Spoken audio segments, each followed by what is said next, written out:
Welcome to லக்ஷராஸ் kitchen. உங்கள் குழந்தைங்க carrot சாப்பிட மாட்டேன்னு அடம் பிடிக்கிறாங்களா? அப்போது இந்த மாதிரி சூப்பரான டேஸ்ட்டில் கேரட் மில்க் ஷேக் செஞ்சு கொடுங்க, விரும்பி சாப்பிடுவாங்க.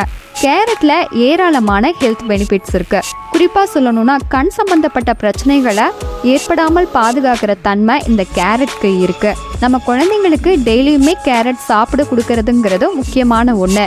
இந்த கேரட் மில்க் ஷேக் செய்கிறதுக்காக நான் ஒரு 3 போல கேரட் எடுத்துட்டு நல்லா க்ளீன் பண்ணி வாஷ் பண்ணி எடுத்து வச்சுருக்கேன். இப்போது இதோடைய மேல் பகுதி தோலையெல்லாம் நீக்கிட்டு கிரேட்டரில் நல்லா துருவி எடுத்துக்க போகிறேன்.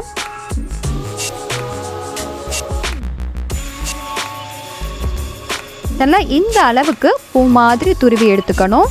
இப்போது ஒரு மிக்ஸி ஜாரில் நாம் துருவின கேரட்டை சேர்த்துக்கலாம்.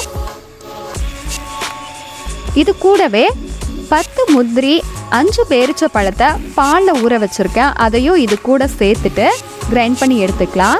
நல்லா இந்த அளவு அரைப்பட்ட உடனே இதில் 1 டம்ளர் அளவுக்கு காய்ச்சி ஆற வச்ச பாலை சேர்த்துக்கலாம். ஸ்வீட்னஸுக்காக 2 ஸ்பூன் அளவுக்கு கரும்பு சர்க்கரையை சேர்த்துட்டு கிரைண்ட் பண்ணி எடுத்துக்கலாம்.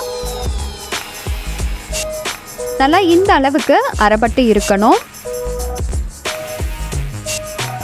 ஒரு சூப்பரான டேஸ்ட்டில் நம்மளுடைய கேரட் மில்க் ஷேக் ரெடி. கண்டிப்பாக இதே மாதிரி நீங்களும் ட்ரை பண்ணி பாருங்கள். பிடிச்சிருந்தா லைக் பண்ணி, ஷேர் பண்ணி, கமெண்ட் பண்ணுங்கள். மறக்காமல் லக்ஷராஸ் கிச்சனை ஃபாலோ பண்ணுங்கள். தேங்க்யூ.